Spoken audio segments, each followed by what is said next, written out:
We are creating a platform for those who are curious, one that tells the story from the artist's perspective. Moments in time captured from the innovators who are reshaping dance, music, theater, and the visual arts. This is the Working Artist Project. Welcome to the Working Artist Project. Today's interview is the sound is a little iffy at times, just because I live out here in Brooklyn in the Caribbean neighborhood, and one of my neighbors decided to, in the middle of the afternoon, have his speakers outside and play a little music. So at times during the interview, you will hear some background music.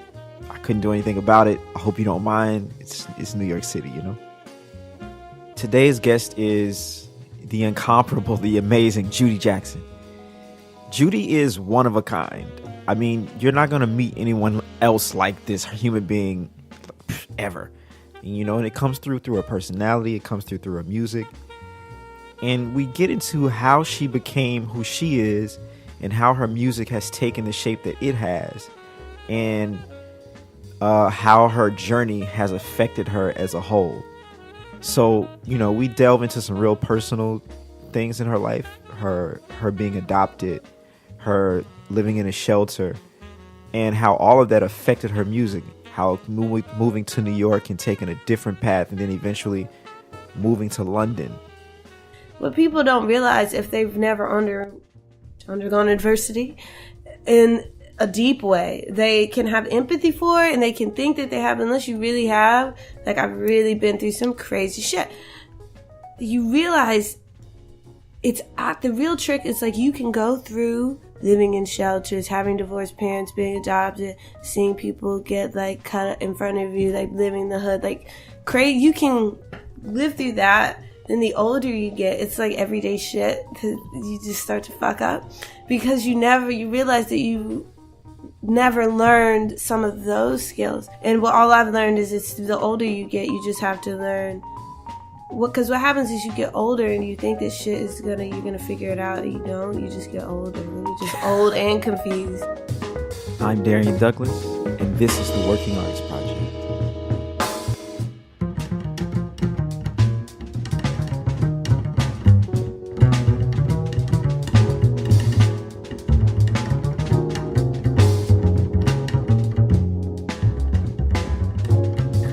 Welcome Judi Jackson, the one and only Judi Jackson, to the Working Artist Project.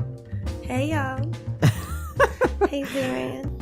So I like to start, with all my people. I like to start I like to get a background so people can know where you're coming from, and where you are, and also where you're going. Mm-hmm. So, in a sense, who is Judi Jackson?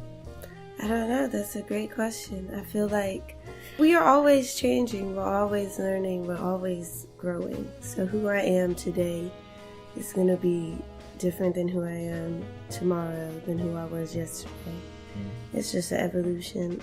I think the loss of identification and the loss of a need to be somebody or be something can help you find who you are.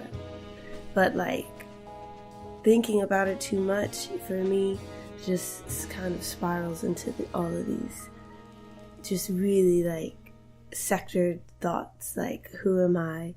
Then race-wise, I know you were telling me you did that test, the ancestry test, and that can offer some answers as well for people. But for me, I'm not an existentialist, because I believe in spirit and spirituality, the religion of love, if you want to connect it to something that no matter what God you believe in, that we all should look up to some type of higher power, or find the higher power in ourselves and look up to that, and don't idolize and worship anything outside of that, and it keeps you true to yourself, whoever that is. I'm just an avatar moving through life. That's who I am. And I'm supposed to be a singer on top of that, or an actor, or I'm supposed to reflect a small dose of that, or as large of a dose as I can in my music. Mm-hmm. And that's a lot. Okay, that's kind of deep, but where you from? I mean, you asked. We get into it. That's how I like to get down. I'm from Roanoke, Virginia. Okay. Yeah. And were your parents musicians, or how did you get? Because I don't want to just put you in one box because you have several boxes: musician, actress, right, conqueror of the world, casual. Yeah.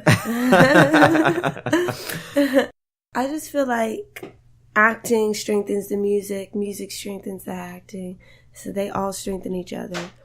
And as my life continues to unfold, I continue to take certain actions, certain steps to what I want for my career. I see, oh man, whether I realize it or not, whether that's what I was aiming for, the diligence in that moment towards whatever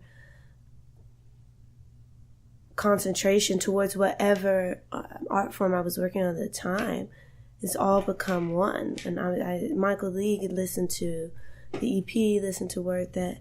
I sent him the video just out of the blue to kind of get some thoughts on it, because I had been so like inside of the project that I felt like, it was tearing me apart, like inside out, that I just felt I couldn't hear sounds anymore. I was like, does this sound the way I think it sounds, or I just needed some outside ears? So he had listened to it, and as someone who knew me in college, knowing my acting chops, my musical theater chops, wrote one of my first songs that I wrote, like with him, and we were talking about songwriting, talking about D'Angelo's Shit Damn Motherfucker. That's like one of his favorite songs, and just lyrically how it's kind of elusive, kind of like a murder ballad, and just finding the groove and finding like how all of your skills as a writer, a performer, an actor, a storyteller, they've all come together for this EP and for this project.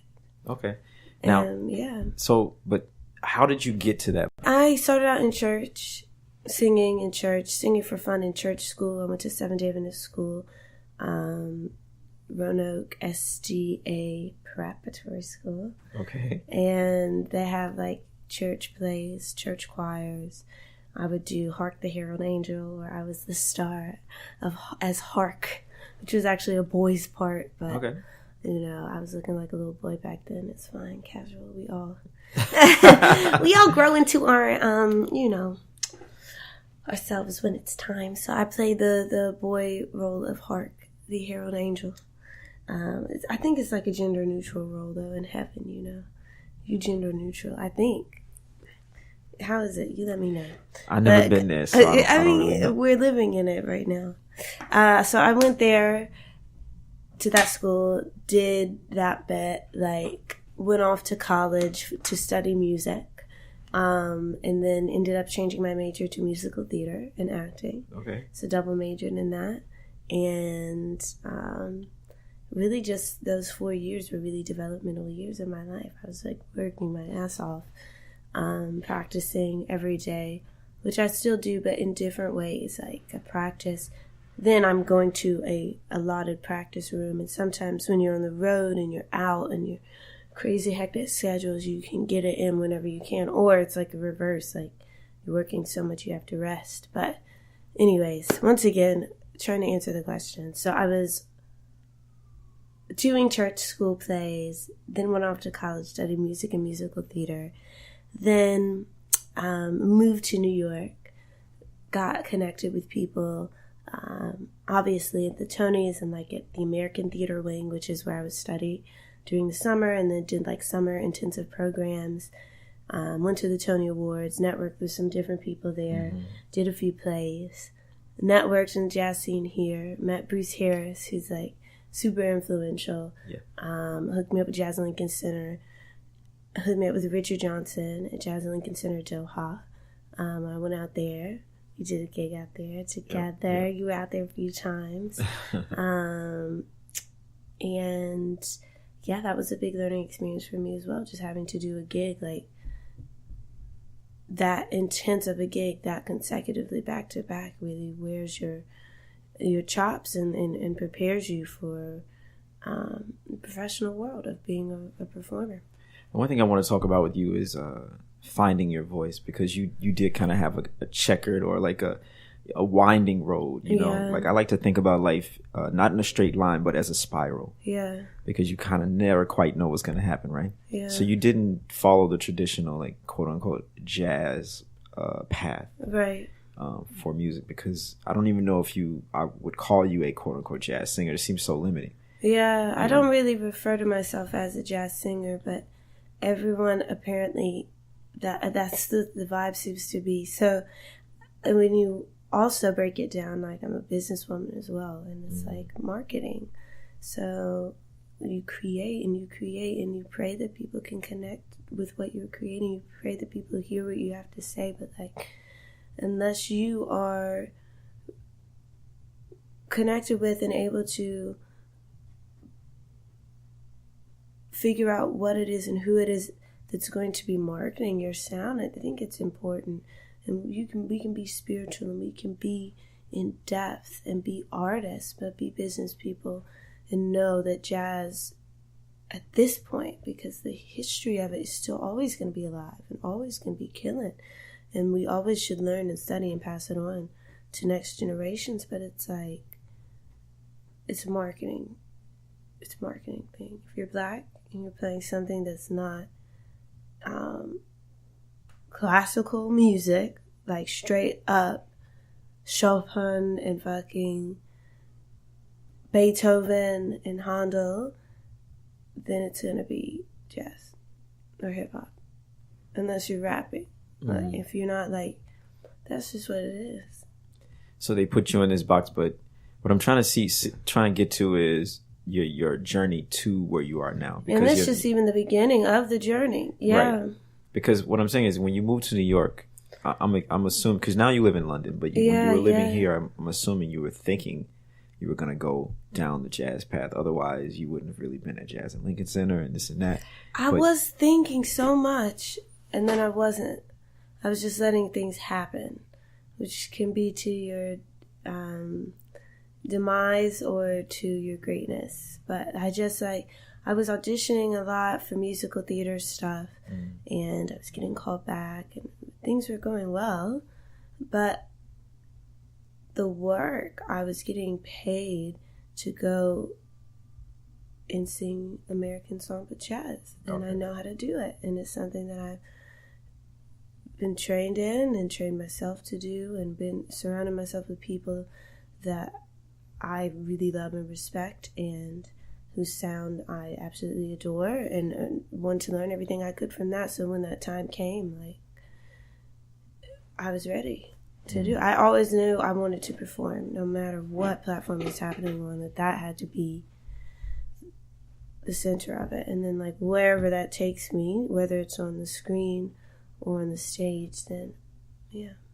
Okay. But I get what you're saying about how, like, you know, I didn't go to, like, Oberlin or, like, right, or you just like didn't Berkeley be like, or something. I'm kind of like, I really want to perform at Birdland, and then you do all the shit you got to do to perform at Birdland, and then that's kind of like. Well, I did that though. I did it with Smoke, and I'd love to perform at Birdland still, but what you did at Smoke was you perform your music. You didn't really compromise. Yeah. The music that you hear, you know what I mean, to fit into a bubble is what I'm saying. Yeah, true. Of just only always standards.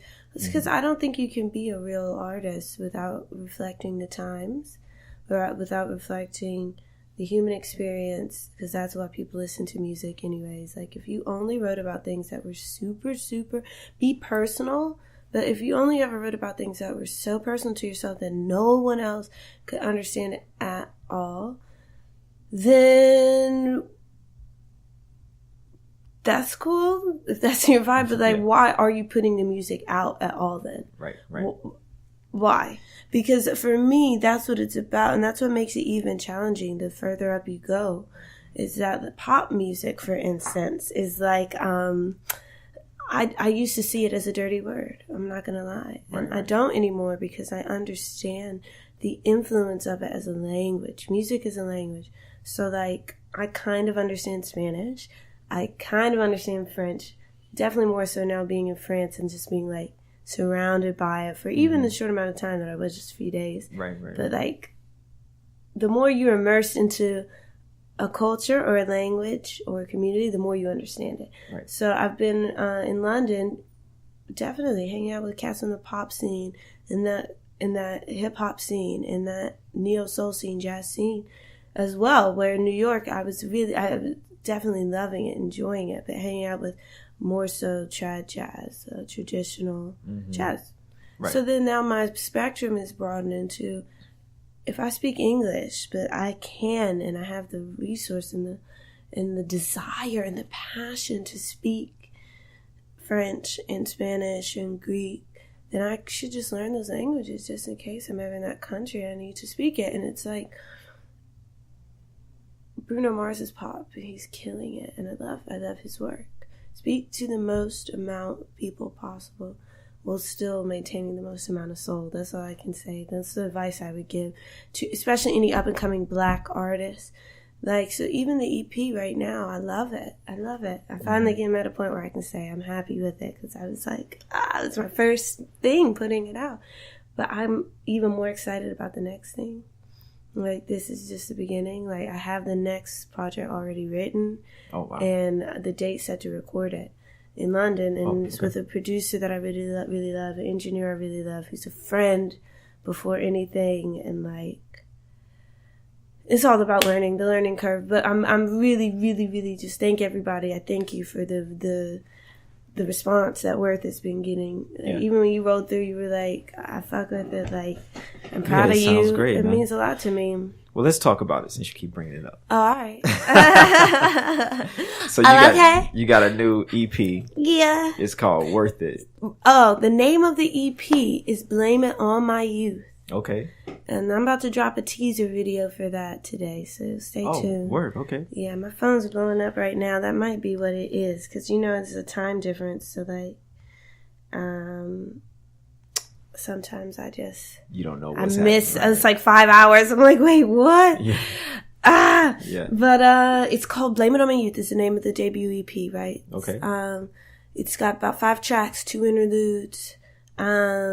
It's based around the original jazz standard, Blame It On My Youth, which I first heard at my buddy Chris Meese's house in Harlem. He works with Gerald Clayton's promoter, went to Oberlin, and Berkeley. One of those music schools. One of them. Yeah. And we were just jamming, and he put it on, and I was like, wow, this song is incredible. I love Carmen McRae. I absolutely love her. I love her sound, her style. I think she's unsung. Like, she's right up there with Ella and Billie and Sarah for me. And I love the lyrics. If I forgot to eat and sleep and pray, blame it on my youth. If I cried a little bit, when at least I learned the truth, don't blame it on my heart, blame it on my youth. And so that's the intro, and that's the vibe, and then it goes into all original music that I've written and produced. I'm getting into my producing skills as well, and yeah. So if they want to check out this record, they can do it iTunes. It's not out yet. The whole record is out December 7th. December 7th, okay. December 7th is the show in London, y'all. Okay. If you're in London. December 8th is the whole EP dropping everywhere. That's all the songs will be out right now. The first single, Worth It, is out now. Okay. Everywhere. So peep the video. The single's out, Tidal, Spotify, buy it on iTunes. Well, we just gonna play it for them. Let's play it for them. Then one they can dig it right here. Let's get it one But time. if they wanted to buy it, they can buy it anywhere. Yeah.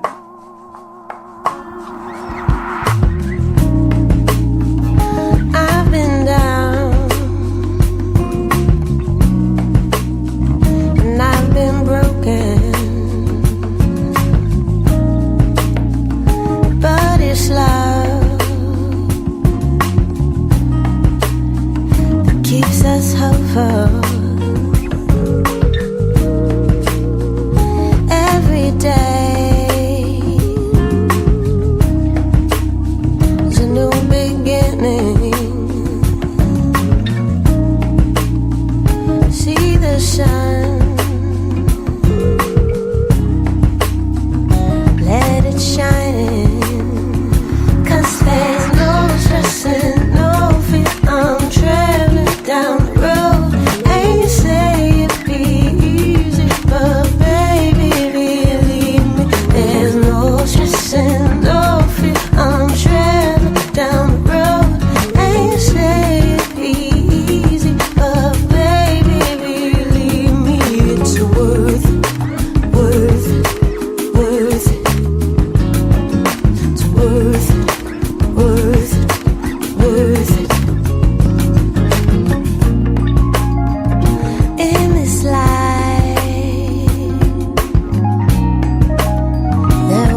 So yeah, so that's dope, man. Worth it.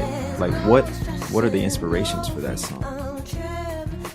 Man, listen, I was going through it. I'm still going through it, because we all are every day. And we are happy, yes. And I'm always team love, team no stress, team no fear, team happiness. But I wanted to do it in a way that was like, okay, first of all, I wanted to bring back that old school feeling for the culture, like deadass for the culture. Sade, like everybody loves Sade, but who out there is trying to recreate, like not recreate the sound as in straight off biting off of her, but just recreating that smooth, organic, feel good music. So that was the first step, just production wise, vibe wise, of it being, because some people also know me for being crazy on stage, like being crazy, which is coming, or off stage. He's like, right, on stage. But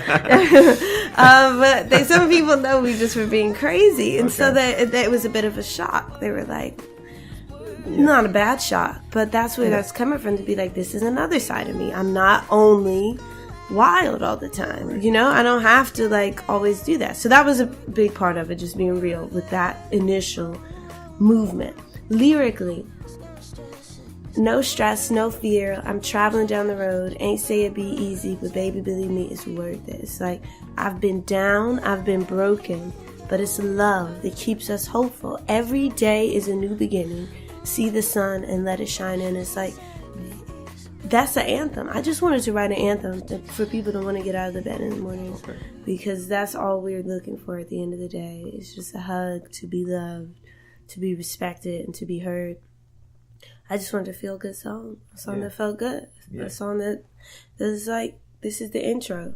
Yeah. This is the intro to the intro. I like what you said earlier about your music, how your music isn't, it's kind of for everybody. Yeah. And I had a guest a few weeks ago, Tom Larson, I don't know if you know Tom. Mm-hmm. And Tom said the same things. I was asking him about his music and why he wrote certain songs. And he was like, this music is not a representation of any specific thing that happened, but it's more so a representation of everything that's happened to everybody. So anyone can listen to it and be like, yep.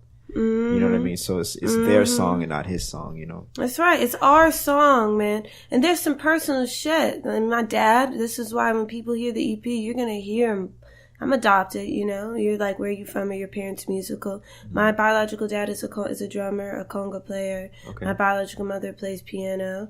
But then I'm adopted into a family that definitely was musical in church, but weren't ever pursuing it as a career at all, like definitely. But we're always supportive of my music and what I was doing, where I was going, where I was heading. So it's like, it was up to me. But my dad, what makes me cry, even thinking about it, is I was at Afropunk in London, and I was checking out my boy Saul Williams. I absolutely love his work. I don't know if you're familiar with him. Like, check him out. He's writing real stuff, really reflecting on the Black American and Black universal experience. He has this hashtag that's Martyr Loser Kingdom. Instead of Martin Luther King, because he's like, we've lost all of our civil rights activists, so now we're in Martyr Loser Kingdom instead of Martin Luther King. And he talks about, like, we won't be silent. The noise came from here, because they're trying to silence our pride, and silence our wildness. And he is like, we won't be silent. No, the noise came from here. Anyways, I'm in the Afropunk having this epiphany of a moment where he's talking about Oshun and the goddesses that protect us as people who are descendants of Egypt and Africa. And he's like, talking about that, and I felt the spirit come over me in the concert. I felt it. My homie was playing drums for Little Sims. My other homie's playing for Koji Radical. So it's like, so I'm feeling the support of all my friends. I'm right up front. Like, I literally felt like a divine supernatural energy. And so then I go home, and I'm cleaning up my flat in London, and I find a letter that my biological dad had written me. Oh, wow. And he had mailed it to me, like, because he doesn't even have a cell phone, so he just kind of, like, pops in and out of my life sometimes. Not even in, like, a, oh, woe is me way. He's a good guy. Like, he means well. But anyways, I find this letter that he had written me ages ago, talking about be happy, be healthy, be strong, be free. Like, these are the goddesses that protect us. Oshun and Makusa, he refers to me as Makusa in the letter, who's the goddess of wandering. She's kind of like always doing her own thing, but she's always protected, and that's what he's like adorned me with that blessing. So then Saul Williams is talking about this the same day, and when I felt this spiritual encounter, you know, and I was like, oh my God, okay, I have to connect the dots here. So Still, the last track on my EP, Still Breathing, Still Black, it was written the day after the election. Okay. I was in London. I was like, I cannot believe that this really happened. I cannot believe that this is our president. But then again, I can believe it because of the counterproduction of America and how they couldn't let another 8 years of Obama happen because there needs to be balance to the supremacy of the fucked up system. But anyways, I'm in the studio with George Moore, a really, really excellent producer, really creative, really interesting energy we have with each other. So we're sitting there, we're like, what the fuck are we going to write about? Like, what are we going to talk about? We just start talking about the election. And then he just starts playing around on the keys and the song came out. Oh, wow. And the rest is history. And then the rest was history. And it's one of my favorite songs. It's not a single because it's a protest song that people will hear. It doesn't even need to be that people will hear it. That's all I can say. Yeah. And my dad's voice is on that one. Reading the letter is what I was getting around to. Oh, that's he had dope. it was so... Your biological father. Both of them. Both of them. So my biological dad is reading the letter that he wrote me, and then where he's saying, be happy, healthy, strong, and free. He's like, I wish you the best in England and wherever you go. Don't feel like you need to come back here because of me. Be happy, be healthy, be strong, be free, and just like going in. Mm-hmm. And he's reading this letter over Still when my dad, my other dad, is reading Psalms. You said be still. He says be still and know that I am God, which is also the basis around that song. So yeah. Too bad we can't hear that motherfucker. So y'all gonna have to like. You're gonna have to definitely check for it. I mean, don't leave me now. Now you're just joining the family. That's right. You're just joining. This is for all of us. I just can't wait to do the interview where I'm like, yeah, I came from nothing. Because I did. Yeah. Yeah. But I came from everything, though, at the same time. Well, what do you mean by that? Because I fiscally and resource-wise come from what you may initially see and say is nothing. But, like, it's really also giving me the strength. It's giving me the strength to find and use my resources wisely along my life. All right, good point. I dig that. You fuck with that? Like, I dig that. I'm real sensitive. I think I'm the most sensitive I've ever been in my life, and that's misconstrued with some people. I intimidate some people because I look you right in your eyes. Because that comes from acting as well. And so a lot of my encounters with humans for the first quarter of my life was acting, like dead ass, because I didn't have a lot of friends. I still don't. Not in a way. I have a lot of people that I love and I'm friendly with, but I don't hang out with a lot of people. I'm sure a lot of people don't. It's time, life, especially if you live in New York. Life is consuming. Time is consuming. But the people that know me well know me, and they know that about me. But I've recently, the more you travel, the more you around people that haven't known you your whole life, which is rare, you learn more about yourself. So I was like looking somebody in the eye the other day, and they were like, "What you looking at?" I was like, "What do you mean?" Like they were like really like I'm looking at you. I'm looking at you. Like we're having dinner. It was just really weird. Some weird things have been happening, but that's just a test. It's just gonna keep testing my loyalty, my patience, my faith, but it's not gonna go anywhere.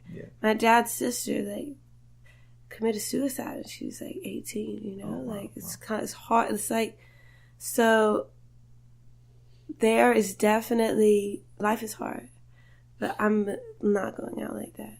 So I don't know, that was random, but that kind of relates because I want to talk about adversity. That's one. Yeah, I mean, I used to live in a shelter when I was growing up. Like, I remember my mom, she's a beautiful woman. I want to remember my mother, both of my mothers, but my biological mother specifically, because just as a woman, that connection was never there for me. So that's a lot. I reflect on that. And not like, once again, not a woe is me thing. Mm-hmm. It's just a realization of a lot of the movements that I make come out of, I never grew up playing with like dolls and being like, oh, yay, I'm going to be a mom someday. Like, right. My own mom wasn't even there. So it was like, that was not, it wasn't on my mind. I don't even know the things I was thinking about growing up. Just like, I was reading a lot because I wasn't allowed to watch TV, and I was writing a lot. So I think at a really young age, I was very bright, and I was forced to be on top of it. So it's like the older I get, I feel like I want to be more like a kid, because I feel like so much of that was, it's like a no relation Michael Jackson to like, right. But not in the way that I'm going to build my own theme park, although I might do it, fuck around and do it. If I can afford to build a theme park, damn it, I'm going to build my own theme park. Like, fuck that. Why not? Yeah, why not? Why not if I can afford to build my own theme park? But my main point is getting back to adversity. What people don't realize, if they've never undergone adversity in a deep way, they can have empathy for it, and they can think that they have, unless you really have, like, I've really been through some crazy shit.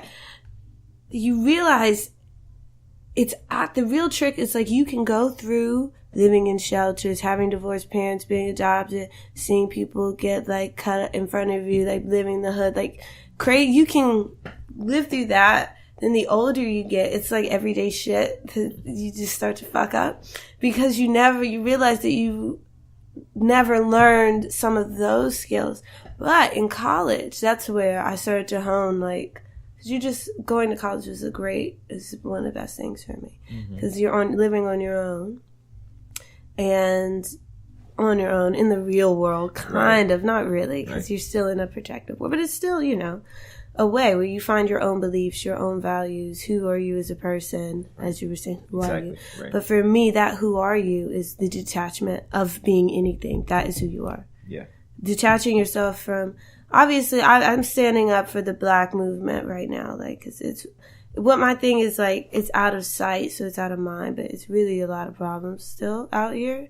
But we're like, oh, we're in 2017, it's not a problem anymore. Unfortunately, that's not true. So when I say just be you, I'm not saying like if you're Black. I'm just saying stand up for the things you believe in. Identify. So I'm saying you can identify with it in that way, but don't box yourself in. Don't box yourself in. In adversity, it only makes you stronger.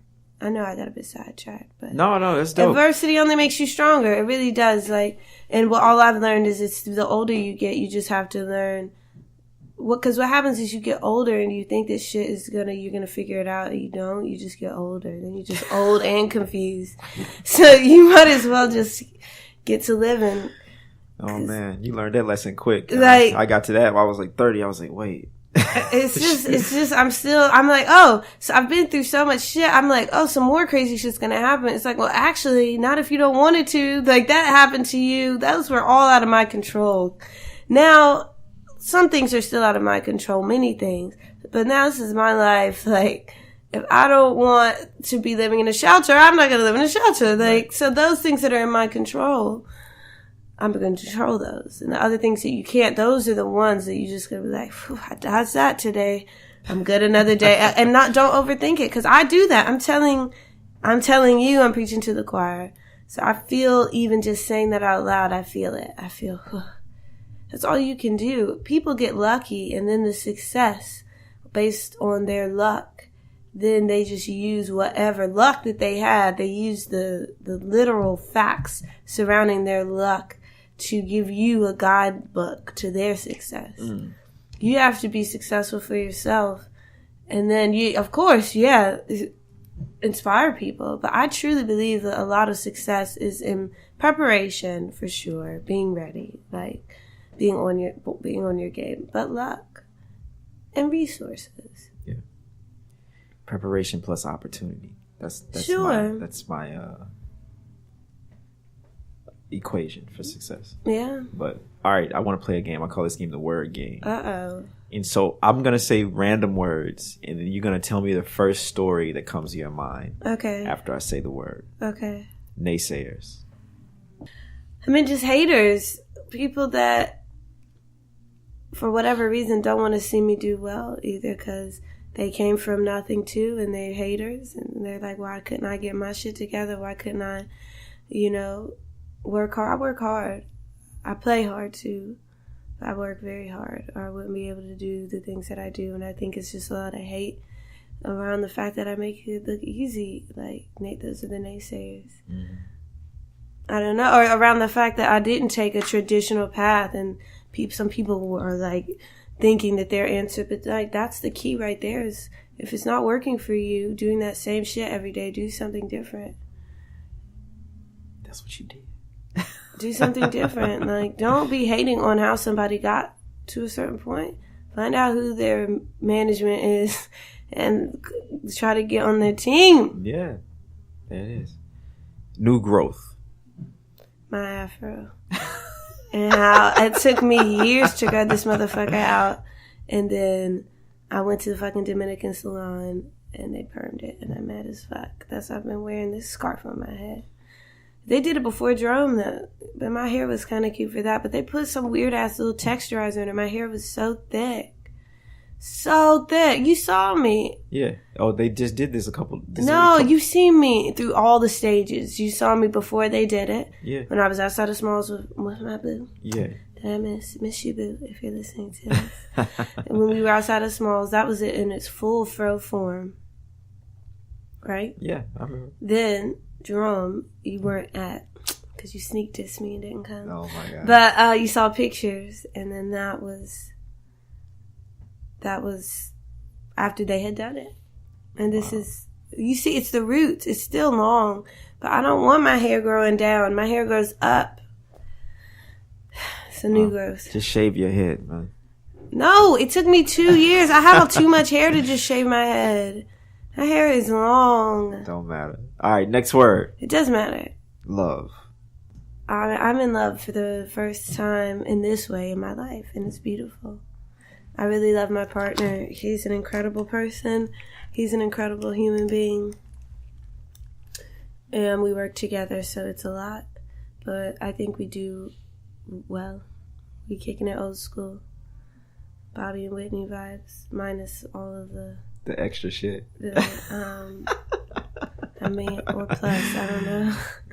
The interesting thing about love is that each time is different, because you said this time it's good, or whatever, however you put it. But every time you fall in love, maybe this is your last time, but maybe it isn't. And it's going to be completely different every time.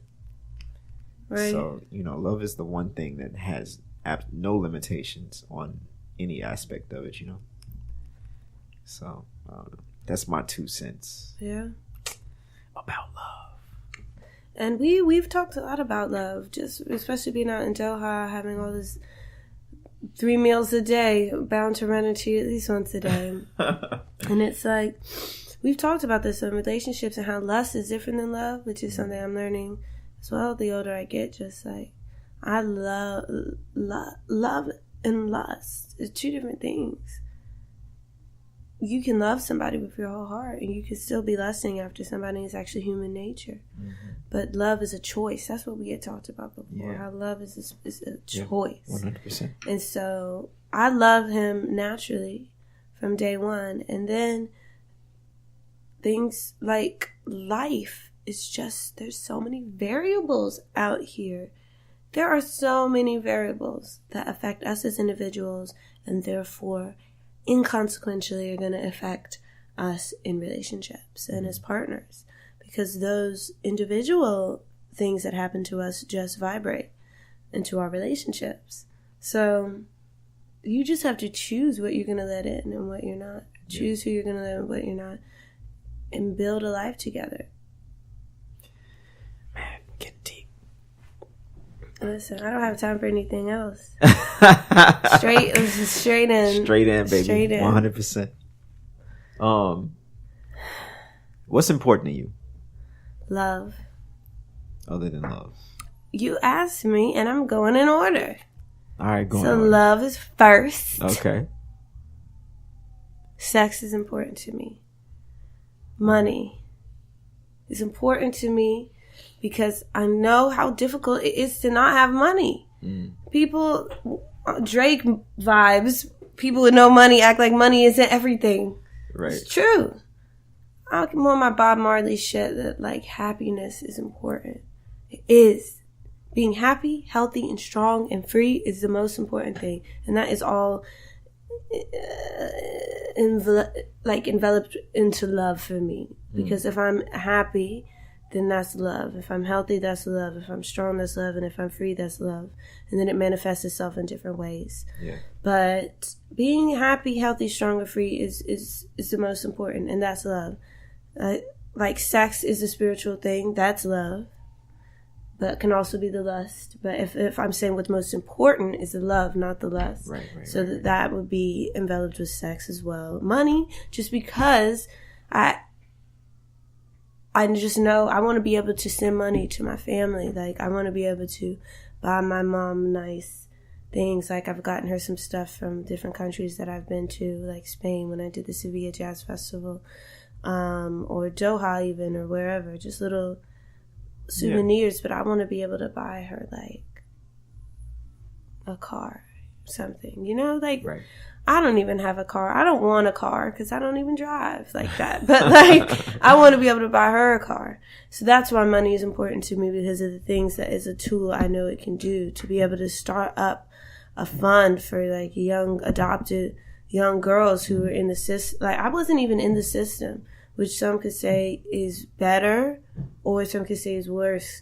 But I want to start a proper fund for girls who need just a place to go. That is also going to have musical vibes. It's going to have spiritual aspect. Like, I think the one thing that even shelters are great, like I can say they take care of what you need, but just for a woman in general to feel more, the biggest thing that if you're ever donating to a shelter or like a hurricane relief type of place, tampons, pads, toilet paper, like people always bring crazy things like food, and like, well, not that food is crazy, excuse me, but food is already naturally provided through usually whatever program. So it's like those things are what are missed out on the most. I'm a brand ambassador for Frida, which is eco-friendly tampons and feminine healthcare products in the UK. If you want to follow them on Instagram, it's Frida UK, and it's pink. It's just at frida.uk. And a proceed of all of the products you buy from them go to women in third world countries that literally they have nothing. Like, it's just, I know that you can empathize for sure, and you're a grown man, and with family and sisters and moms and in relationship, I know you understand, but it's like, I can barely make it through that time having absolutely everything. Right. It's so much, and I can only imagine how just shit that is. So that's why money is important to me, to be able to use it to help others. To help. Food is important to me. Style is important. I think it's important to have style. So like, that's just not even what you wear. Like right now I'm wearing a handed down coat, and like handed down from Elton John. Oh wow. Then it was my boyfriend's sister. She would wear And then I just wore it one day because I was in London and I didn't realize how cold it was at the time. So I wore it, and it's one of my favorite coats. Wow. It's just like find something and make it your own. I think that if there's anything in life that I can say, okay, at least I did that in life, is I've been able to find things and make them my own. So I gotta ask this, before we go. I got a few more questions, but why Nina Simone? She's bipolar schizophrenic. My mother was diagnosed with bipolar schizophrenia late in life. And I went and I saw What Happened Miss Simone on the West 4th Street Theater, the one right outside the stop, right across the street from the park. Near like Fat Black Pussy and everything. Yeah. Okay. The what? Yeah, I was just gonna say over there by West 4th Street and all that. Yeah. And I saw What Happened Miss Simone in theaters there with a friend of mine, Jack Glotman, who plays piano. And right after it went off, I sat in the theater for like half an hour just crying. And I was really moved because I always had loved her work, but I didn't know that bit about her life. I didn't know her story in that way. And that's one thing that just moved me deeply, was just her story. And I saw so many similarities that I like with my mother and her, just as far as like she went through a really abusive relationship, which I think is what caused the schizophrenia and stuff to kick in, because it comes from like extreme traumatic abuse. And then I read her autobiography, and I did all kinds of research and listened to as much as possible, and I still am not done listening. And I said, this is who I have to honor right now. And I love the way she performs. She doesn't consider herself a jazz singer either. She comes from classical training in the same way, and she's very angsty, like me. I don't give a fuck. I'll curse you out. I'm very like you have to be like that sometimes. People don't understand it. I think she was misunderstood. Don't let me be misunderstood. And people fucking love the song and they love to sing it, but then they don't try to understand anybody in their own life. Mm-hmm. And that's why. Okay. Yeah. I can get with that. That's dope. Like, I also have some people in my family who, I have an uncle who is schizophrenic. Yeah. And, it's a very intense disease. And if you don't, like, I remember I knew he was schizophrenic, but I had never seen him in a schizophrenic episode. Right. And I don't know if that's the correct terminology or whatever, but, and I remember the first time I saw him, and I was just like, oh, he was like a different person. Right. Like, he was just 100% another person. Right. And my whole mind was blown that was even possible, you know? Because this guy who I had seen so many times and, for probably 12 or 13 years of my life. And then one day you're like, whoa, So it's, it's a deep disease and it's treatable. They have medicine for it and stuff. But that fucks you up too. Which I hate. Even when Nina Simone started taking it, she couldn't perform the same. Right. It slows down everything. Right. Makes you basically just completely lucid and vegetated, and it blows you up. And people are even talking about Kanye now. Look at Nina in those interviews. She got a bit bigger afterwards. Mm-hmm. Kanye's big now. There are people who are ignorant and don't know that it's related to mental health. It's because he's on mental medication. That's exactly why.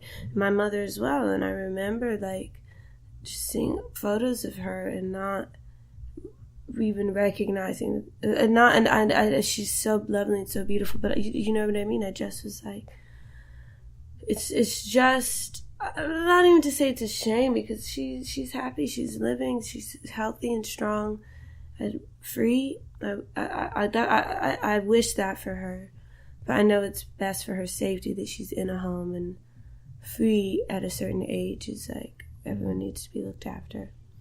But that's why I also choose this music, and I want to just like keep pushing and pushing to where my mom is somewhere and she can hear it. Yeah. She can be like listening to the radio and she can hear my song. Yeah. Because I don't even know if she knows that I'm doing this right now. I have no idea. I have no clue. This is your biological mom. Yeah. Wow. So yeah. I don't know if she knows, but I hope if she finds out that she would be happy. And yeah. Yeah, you never know, man. Yeah. You know. So let's this is the end, man. But I ask everybody why are you looking at me like that? Oh, you are ridiculous. I ask everybody the same 3 questions at the end of every interview. I know you don't know because you never listen to this podcast, but oh my God. I can barely find clean socks in the morning. Okay, so like, please. What are the 3 things that you're most thankful for? I'm thankful for this project. First and foremost. I'm thankful for Dan Brown. I am. I'm most thankful. He's just like, it's my partner. That's my best friend. But few people know me as well as he does. And I'm thankful for that. One more. I don't know, I get 2 more. I'm thankful for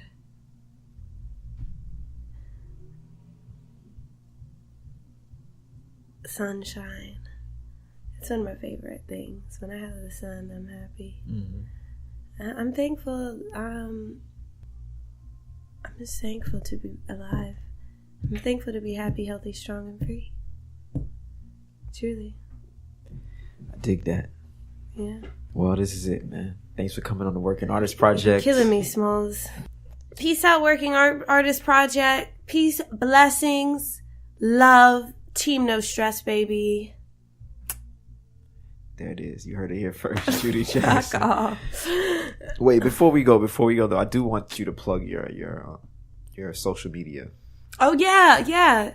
Guys, Judi L. Jackson on Instagram. Follow me, tag me, # worth it. Because it's worth it. It's worth it out here. # worth it. # blame it on my youth. # Judi Jackson. Facebook Judi Jackson with an I always. Twitter Judi L. Jackson. Retweet a bitch. Let me know what's going on in your life. Check it out, peoples. It is out everywhere. Currently on all platforms. Is that good British accent? No. It's currently out everywhere on all British platforms. Darling. That was good. That was all right. That was very good. 4 out of 10. Are you kidding me? Why don't you guys text me # worth it if my British accent is good? Go comment on my latest picture and tell me smashing, darling. Yeah. # hit Judi in her DMs. You know what I mean? No, hit me on the pic. No, don't hit me in my DMs. Hit in the DMs. I might not respond. Oh, okay. Well, You're not just gonna roll through my DMs. You're gonna comment on the pic. Okay, cold through. All right, y'all. Later. Hey guys, thanks for tuning in to the Working Artist Project. Before you go, I'd like you to do a few more things. Don't forget to like and subscribe to this podcast and check out what else I'm doing via my website, DarianDouglas.com. It would also be amazing if you checked out my Patreon page. I'll leave the link in the description. Later.